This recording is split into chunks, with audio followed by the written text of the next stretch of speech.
ہے لیکن اس قدر نہ بڑھا لیں کہ ہر چیز سے مال ہی بڑھ جائے۔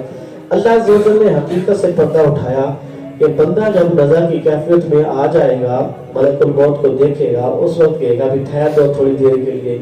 علماء نے یہاں پہ ایک نقطہ بیان کیا ہے۔ نقطہ کیا ہے؟ علماء نے کہا کہ بندہ صرف یہ کیوں کہے گا کہ میں صدقہ کروں،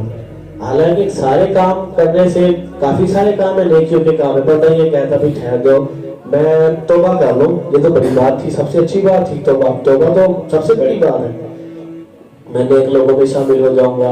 ٹھہرو میں 2 رکعت نفل پڑھ لوں، اتنا سا ٹائم دے دو، یا دعا مانگ لوں میں، یا اپنے والدین سے معافی مانگ لوں، یا والدین سے مل لوں،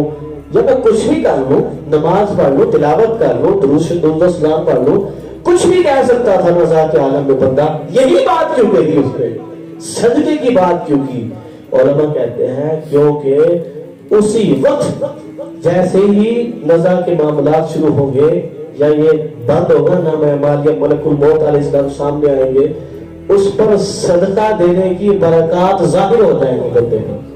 وہ دیکھ لے گا اپنی آنکھوں سے کہ ہاں اتنا زیادہ اجر ملتا ہے، اتنا زیادہ ثواب اللہ عز و جل کے راستے میں دے گا۔ صاحب ایک مزے والی روایت آپ کو سناؤں، روایات میں آیا جب کوئی بندہ صدقہ دیتا ہے، وہ چھوٹا سا ایک جو ہے جس میں جانور بکری کا بچہ نہیں ہوتا، مفہوم بتا رہا ہوں، وہ ایسی حالت میں ہوتا ہے،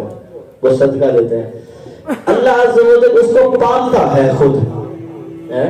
وہ پاؤں جتنا جو ہے وہ ہے کہ وہ اس کا صدقہ بن جاتا ہے۔ جب بندہ دیکھے گا تو اش کر اٹھے گا کہ یا اللہ وہ جو تھوڑا سا میں صدقہ دیا گا اتنا زیادہ ثواب اس کا جو ہے عطا کر دیا گیا ہے۔ صاحب یہ اللہ عز و جل کے راستے میں دیا کریں،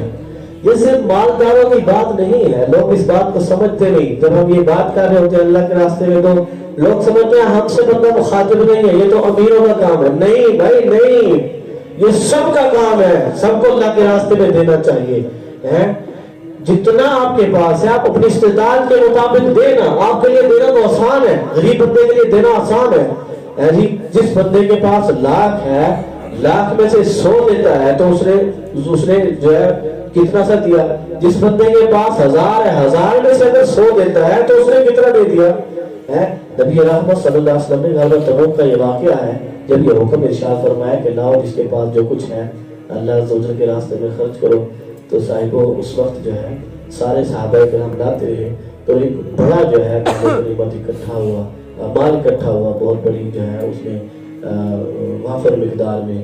ایک صحابی جو اصحاب صفہ میں سے تھے وہ سب سے آخر میں آئے ہوئے آگے، اور تھوڑی سی جو ہے کلو 2 کلو کہہ لو، تھوڑی سی کھجوریں جو ہے وہ لے کر کے آئے اور آ کے جو ہے حضور صلی اللہ علیہ وسلم کی بارگاہ میں پیش کی اور کہنے لگے یا رسول اللہ صلی اللہ علیہ وسلم آپ نے اعلان فرمایا تھا، تو میں جو ہے صبح جو ہے کام پہ نکل گیا تھا، ایک باغ میں میں نے مزدوری کی تو دن بھر کی جو ہے مجھے یہی ملی ہے مزدوری ہے۔ پھر جو ہے محبت والے تھے بہت زیادہ، اپنے ہاتھ جو ہے حضور سرور کائنات صلی اللہ علیہ وسلم کو دکھانے لگے، جی ہاتھوں پہ ہوئے کہ چھالے پڑ گئے تھے ہاتھوں پہ، اور کہنے لگے یا رسول اللہ میں نے محنت بڑی کی ہے لیکن ملا بس یہی ہے کہ میرے ہاتھوں پہ بھی چھالے پڑ گئے، رو رہے تھے۔